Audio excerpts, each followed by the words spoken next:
Greetings, programs. It's your old buddy Ingrid Bernal here.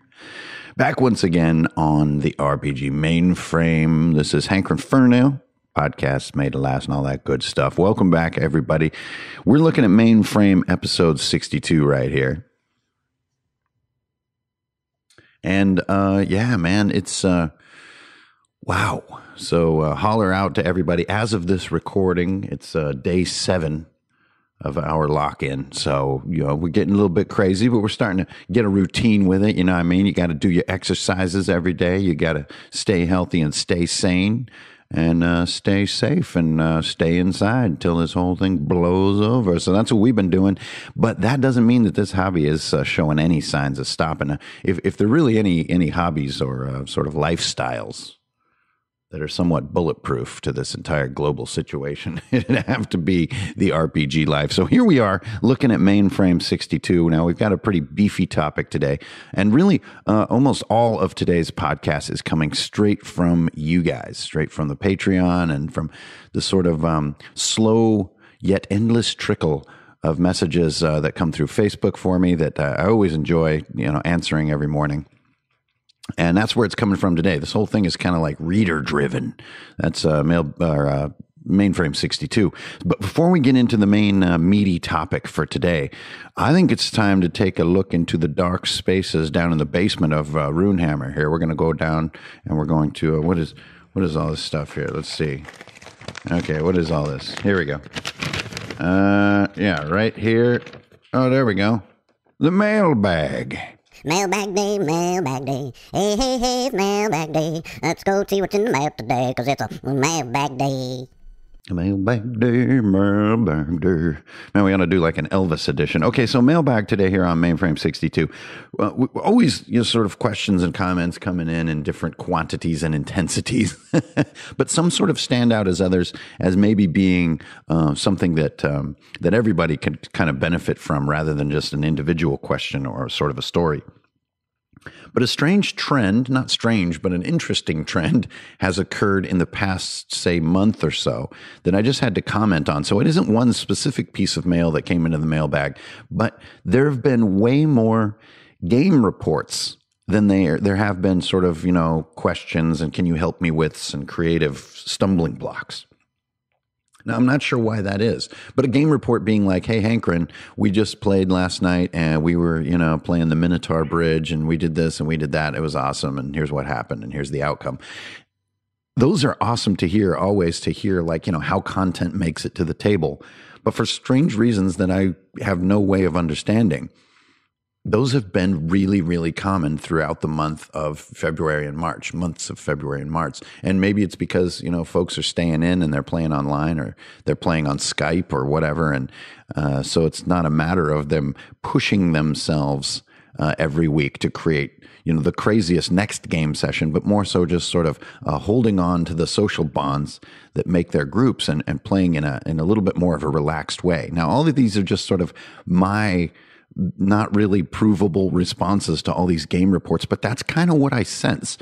I sense that the games are all still going, but for people who normally play in person, who are new to playing online, it really isn't about assembling cool looking maps or doing a lot of tokens or like crazy sound design or any of this kind of stuff.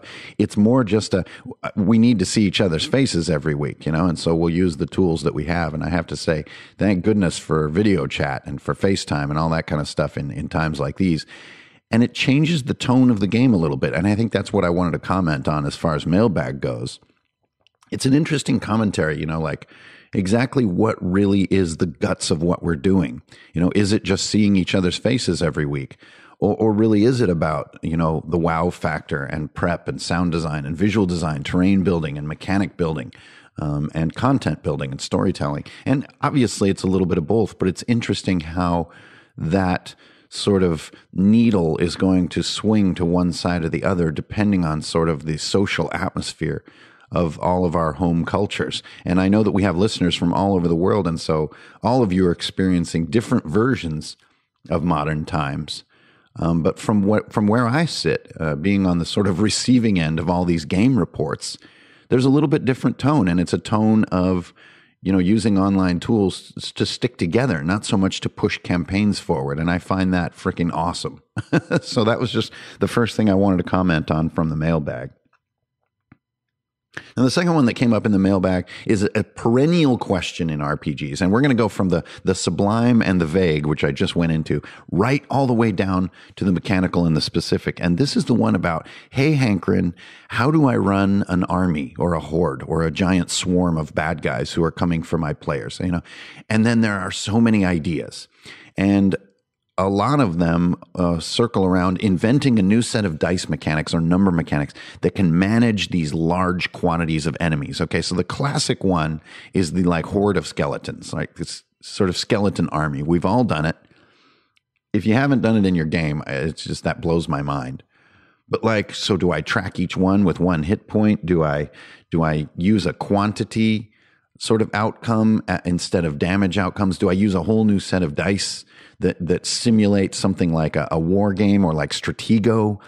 How do I handle a war situation against a group of heroes? How do I do this? So if you guys, are familiar with Lord of the Rings, you know that this happens. There's 10 heroes who stand against, maybe 1,000 bad guys, and they just have this really fortified position so they can hold this position.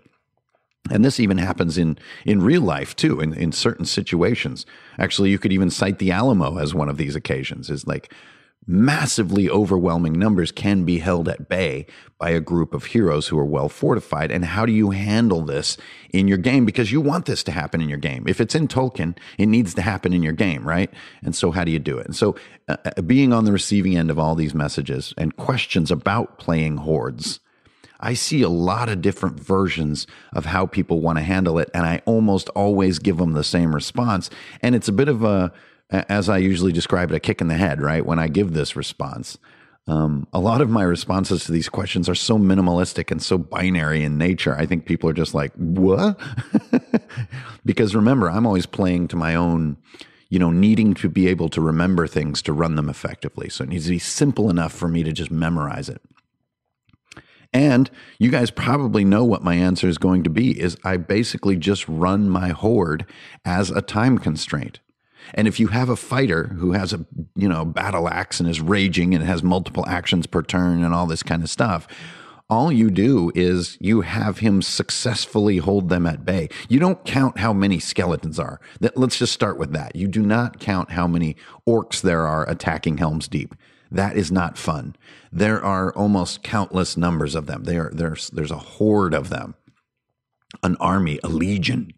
And what your fighter is doing is holding them at bay, not really being concerned with how many individual orcs in the swarm they're destroying. And so what I say is that as your fighter is battling in this sort of pinch point or, on maybe a castle wall or at a cave entrance, all they do is they make a successful attack to hold them there. And if he misses an attack, some of them get through. Maybe it's 1d12 of them get through. Now, 1d12 is fun to use because it's a highly volatile dice. The difference between 1 and 12 is colossal, and that's going to make that 1d12 come through sort of roll to be very exciting. 1 orc is no big deal. 12 is a big frickin' deal. And then you could run those orcs almost as you do a normal orc, and they continue whatever your sort of side encounter is while this swarm is pressing in. That's my only answer.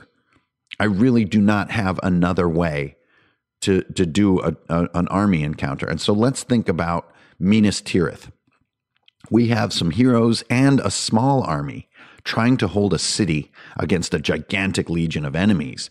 And I would summarize all of that with some super cool descriptions, talk about the siege engines and the trolls pulling the engines and all this stuff, and basically just do one big versus roll.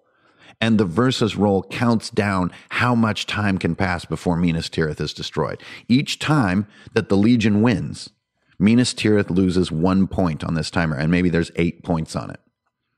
So you can only lose this versus roll against the Legion 8 times before Minas Tirith is in flames. You're no longer can hold, and sort of Frodo's out of time, so to speak.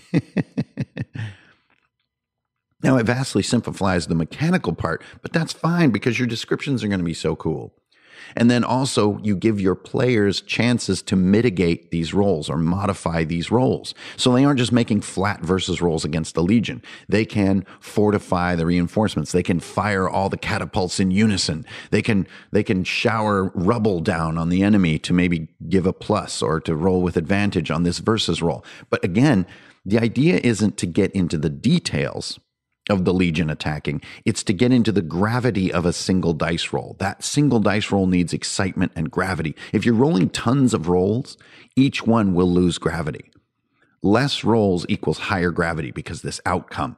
If you succeed in one of these rolls, you buy in another entire round for players to mitigate the next roll, or maybe to work on some kind of super weapon, or to work on some big plan where they're going to unleash the river, like in the battle at Orthanc, right? And so my answer is always the same to the mailbag when it comes to fighting an army. It's really just a matter of holding a time at bay. I cannot deal with tracking, hundreds of orcs or skeletons. I just can't.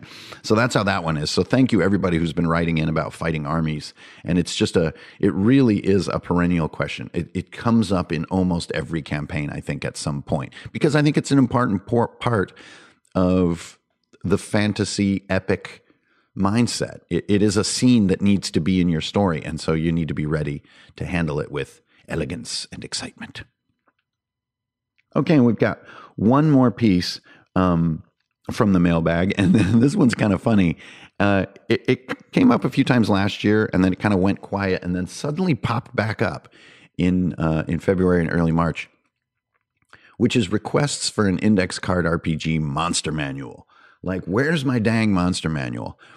So I just wanted to go ahead and address it here in the podcast, because I know the podcast gets to hundreds of you, and I'm sure that a lot of those questions are coming from you guys. First of all, there kind of is an index card RPG monster manual, especially after publishing Magic. So between Worlds, Magic, and Core, you have somewhere in the order of 50 or so monsters.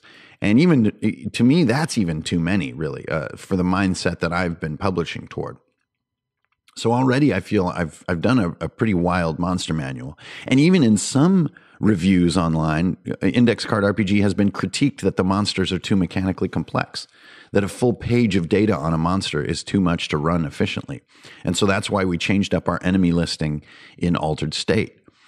And then you even have the villains and the enemies in Vigilante City. And there are a lot of Index Card RPG foes out there to utilize and to mine. And then you also have the tables in Core, which help you build and modify basic enemies into sort of bosses or alpha types in different ways. So I'm not sure what's left undone here. In my mind, there's so much information as far as monsters in Index Card RPG. I'm really not sure what to do that I haven't. Especially when you think about that really Index Card RPG is a mindset, not a set of content. And so all the monsters you have and all the other books that you own can be pulled right in with relative simplicity. And that was my mindset. So if I'm responding in the mailbag to folks who are asking for an Index Card RPG monster manual by saying, nah, don't take it as a flippant answer, or that I don't want to do the work, or that this isn't an exciting idea.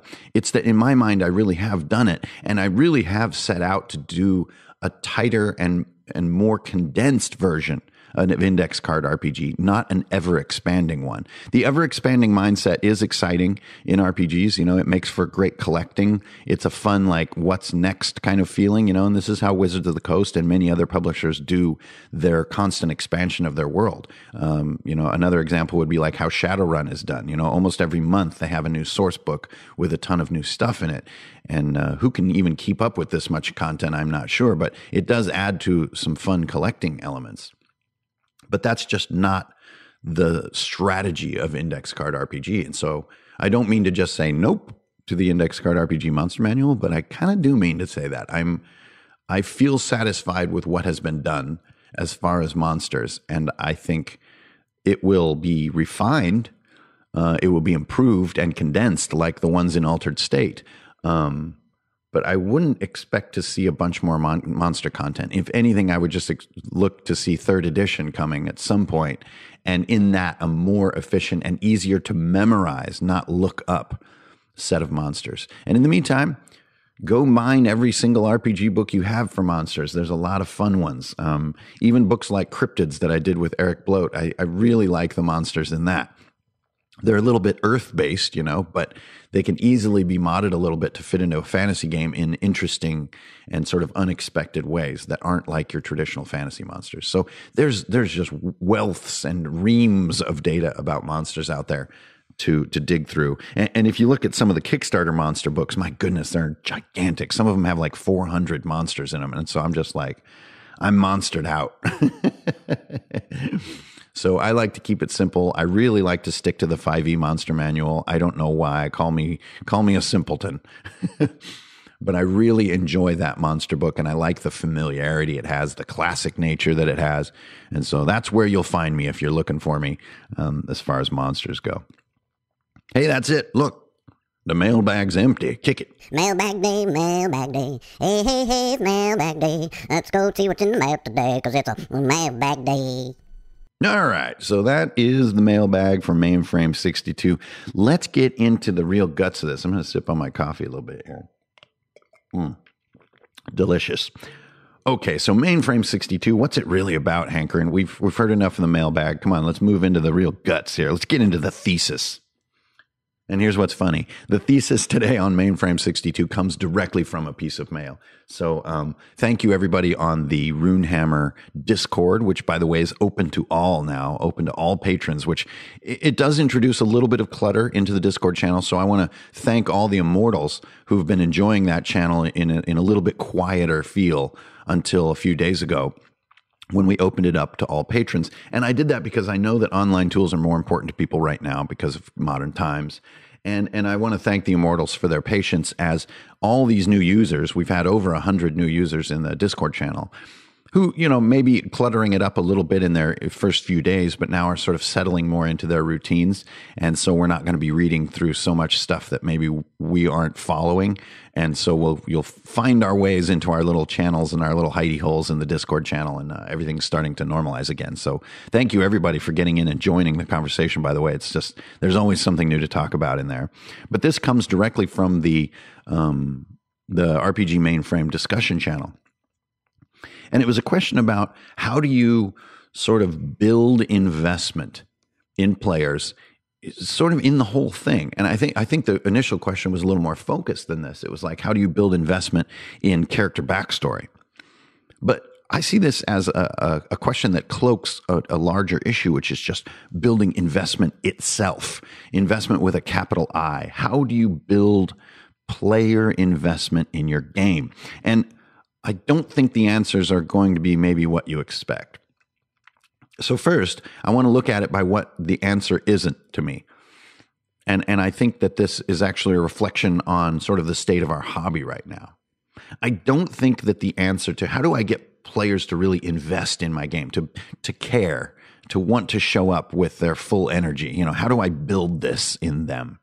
I think that the running answer from the publisher side is to shower players with goodies and options and shopping lists and, sort of like looking through a Toys R Us catalog for their characters. I don't think that's the way to do it. And I think that's because that's playing to a smaller part of the brain than I want to play to.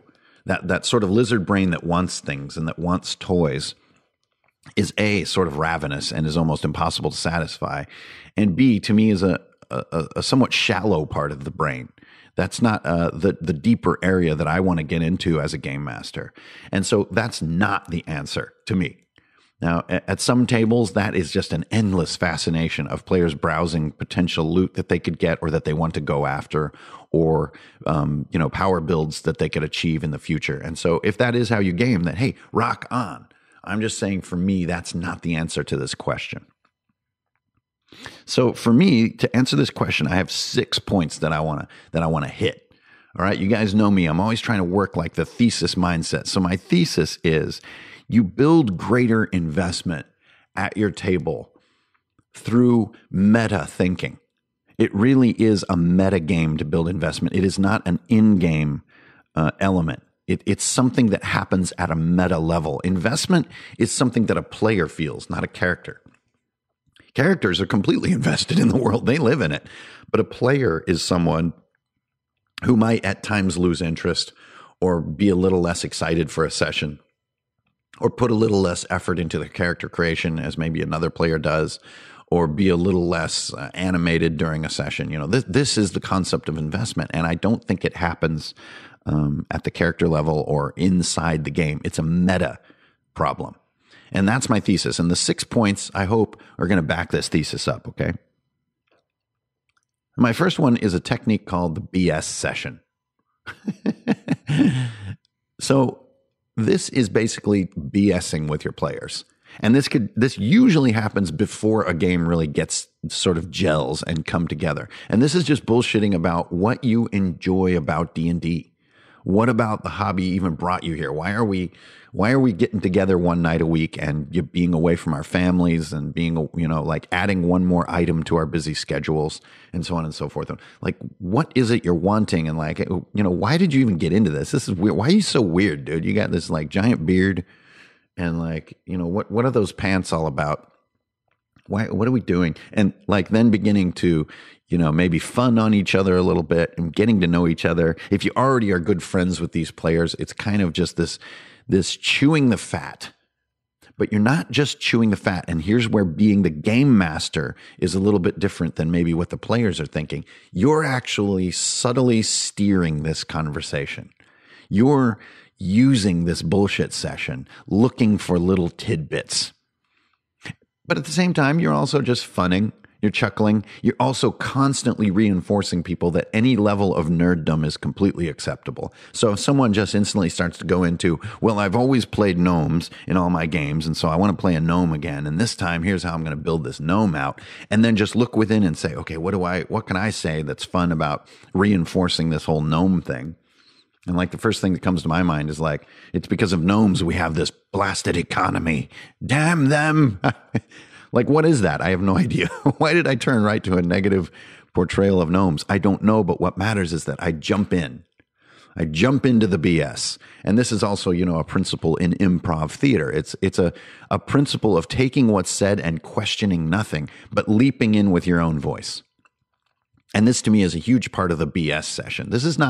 You are not doing session 0. You're not creating characters. You're not doing anything. You're just joking around. And there's a little bit of a D&D theme to your joking around. There's a bit of a, we're here and this is kind of what we're doing because we're weirdos and this is awesome. And you, my friend, need to pass me those Doritos. This is a good solid BS session. This is a perfect example to me of how meta this problem really is. This has nothing to do with how good your game is or how cool it is or what rule system you're using. This is a completely meta behavior. This is being a beacon. This is being a social leader. This is being someone who creates a welcoming space and is ultra friendly and energetic. This is part of being a good game master, and you got to do it. And it takes a little bit of smarts. If you're a bit weird and antisocial and maybe even shy or maybe even counter-social, this is going to be near impossible to execute. And I do hear plenty of horror stories about, games where the game master is sort of, in a way, antisocial. It's not going to work. There's going to be no investment. Now, you might get through a game session. Okay, hey, thanks for running that. We're out of here. But remember what our thesis is here. This is about building investment, not just getting through running a game. Okay, so you've run a great BS session. You guys are, kind of getting to know each other and like everybody's feeling comfy and feeling like, oh boy, this is going to be a hoot, because nothing's off limits. Sometimes it can be funny. Sometimes there can even be tears flowing. Sometimes, there can be too many modern references, but sometimes it can be really authentic and it is whatever. Everybody feels safe, okay? Now, the next one is far more practical. The BS session, wow, that's vague and that's a big spaghetti of social interactions and you're going to have to navigate it in your own way. But this next one is super specific. I like to go from that top down to that bottom. You've probably noticed my habits with that. The next one is embracing mentions. Now, mentions are something that I like, mentions. Okay. Mentions are when players just sort of mumble a little something, something. And your job as a game master is to notice the little something, somethings, to harvest them and embrace them. Now, a lot of you know this sort of funny joke that goes with a game master of like, a player will say, oh, well, I bet there's a beholder around the corner up here. And everybody will be like, dude, shut up. Don't give the dungeon master ideas. Are you crazy? Don't mention a beholder. What are you, nuts? To me, the great game master is always listening for ideas that they can take and make it seem like we're always the truth. They can take the suggestions, the accidental suggestions of players, which I'm calling mentions, and embrace them. A lot of times, mentions take the form of player data. A lot of times, mentions take the form of potential disasters or calamities that could befall the players. They take a lot of different forms, but I think embracing them is another reason that you don't want your game on paper so much in front of you that you're distracted from hearing player ideas. I've seen too many game masters in my day with all these notes and index cards and a big screen that they're hiding behind, and they're just not hearing the ideas and mentions and suggestions of players to just create and modify what's happening in the image of the players and their imagination of what's coming. The game master is so fixated on the careful preparation of the game that they are missing what's being mentioned and modifying the game. And that modification to me is not necessarily the best way to play, but remember our thesis here. It's a thing that builds investment. If the player feels like their mentions and their accidental vision of the world is actually either lining up with or morphing the world in their image, it gives them more reasons to be at that table. It gives them more reasons to control what they're saying, whether it's in the favor of mentioning more or of mentioning less, because they're afraid that things they say will come to bite them. But either way, their investment builds because they know that what they say matters and finds its way into the game. This is the diametric opposite to some kind of, game master conjured puzzle where you need to put the right colored stones into the sockets to open the door. There's really nothing to mention there. It's very fixed, and it feels like the dungeon master is like waiting. He's waiting on the group to figure it out. And that's one of the worst situations you can get in, I think. So embracing the mentions and the accidental suggestions of players is my second point. My third one is what I like to call the constant recap. In the constant recap, you are endlessly, really almost on every single turn in the game, not every round, every single turn, you are recapping what's happening. You are recapping. So if your sorcerer is using wild magic and casts fireball and it goes awry and slams into the wall and blows open an opening and reveals a hidden chamber, you recap all that action right after their turn. So you say, wow, Zero just blew a hole in the wall on accident with this wild fire magic spell. What are you going to do? You see that? It just happened. It literally happened like 5 seconds ago, and you're recapping it already, but with slightly different wording and maybe in a little bit more summarized form. And you are constantly doing this, constantly. Every single turn, you're recapping, wrapping up, and redescribing what a player is doing or what the players are doing or what the bad guys are doing or what's happening in the environment, anything. But you are constantly recapping, not just the beginning of the session, not just the end of the session, every single turn. You are not only moving around the table, making sure that everyone has their moment, you are also giving them ultra clear context on what's going on in that few seconds or that few minutes of time at the table. And if you guys are playing more in like a stronghold mindset, because you're sort of in meta time, you're working in weeks or months in your game world because they're building this castle or something, then the burden on you to do the constant recap is even higher because lots of blocks of time are moving and you need to constantly recap and re-energize and reinforce the tone of what needs to happen next. The gravity of the next player's decisions, you need to constantly push them.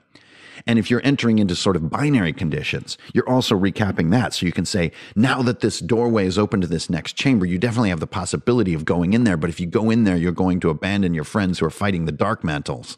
Now, the Dark Mantles seem to be, you're definitely getting the sway on them in the battle. But if you walk through the portal or through, the newly opened door, you might leave your friends to their doom. Like, what are you going to do? You see, you're constantly reframing what's happening, or looking at it by moving your sort of mental camera around the room, constantly reinforcing characters and players with context on the details of what just happened. And to throw in just a little bit, you can add some heroic or more epic tidbits to that. So let's go back to our case of this wild sorcerer. So instead of just saying, Zero just sort of lost control of a fire spell and blew a hole in the wall, revealing a room next to you, what are you going to do? You can say, Zero was trying to cast Fireball at these Dark Mantles, but you saw the fire overcome him. He conjured far too much pyroclastic energy, and it spiraled across the room like blowing these bricks apart. Now there's an opening in the far wall, and you can see something dark beyond there. What are you going to do? You see, it's the exact same thing. It takes about the same amount of time, but you just dive a little further, and you make this sorcerer sound cool. You reinforce that sorcerer by making it sound awesome. Now, if your players are already giving super vivid descriptions, hey, rock on. But you're always there to reinforce and recap every single turn. Get it done. Now, the next one is a personal habit of mine, which I am absolutely horrible with because I love doing it so much. But I'm going to throw it in here as a recommendation on how to build character investment, player investment in your game. I am so bad with this. And by bad, I mean awesome. It is character nicknames, not player nicknames, character nicknames. That's our first one. Actually, my fifth point, I just looked down at my notebook, is player nicknames. So let's just lump them together and call it nicknames. Nicknames are basically a way to pull people closer to you in life, in my opinion. It's a way to say, not only do I remember who you are, I remember things you do, and I remember things about you. And you know what? I've got a new little title for you. You are now Zero, the Madman. You are now Zero, the Redeemer. You are now Zero, the Wizard of Mugburg. None of these things are germane or salient to anything happening. But one of my players is named Kirby, and every week that we get together, I've got some goofy new thing that I'm calling him. I'm calling Turbo Kerbo and stuff like that. I'm calling him, Kerbus Maximus and stuff like this. These are nicknames. Nicknames to me reinforce you're in a secret club, dude. You're in a secret club, and here's your secret name that only we know around here. It's just like the Fremen, right? Your name is going to be Muad'Dib, but your Fremen name is going to be Usul, which means the strength at the base of the pillar. Oh, hell yeah, man. That Usul. And so everybody who's in the secret club calls you Usul, but everybody outside has to call you Muad'Dib. That's cool. That makes you feel included. That makes you want to show up. And then as a further extension, you do this on their characters too. So you always, it's just like with Bilbo, right? He's Barrel Rider. He's the Spider Killer. He's got all these sort of little side names. And as the action unfolds, each time you're calling, because remember, you always call on a player by their character name, not their player name. You say, Zero, what are you going to do? And that brings us back to Uni's turn, right? Uni, the Stone Smasher, stuff like that. The hero of Mugburg, man of madness, the hideous one. You just kind of make up these titles constantly and go with them. Don't write them down. Don't make it a chore for yourself. Don't force it. Just get in a natural habit of being free and loose, always reminding players what their characters' names are and always slightly modifying those names to reflect what's been happening, almost as a way of sort of funning on them. It's not quite mocking. You don't want to mock them, but you want to fun them. You want to play with it. This to me pulls the player back to the table every single time with a little bit of a, yeah, that's me. Yeah, that's me. I did that. Yeah, that is me. That is my character. And if you do that again and again and again and again, there is an emotional response there, which, for lack of a cooler word, to me is investment. Nicknames. My final one is the reminder and the clarification of choice. choice is a really big and important part of the RPG hobby because it's really the one thing that a tabletop RPG can do that almost no other form of game can do, which is true choice. You actually can choose the path and the nature of what's going to happen and alter the course of it through player choices or through game master choices.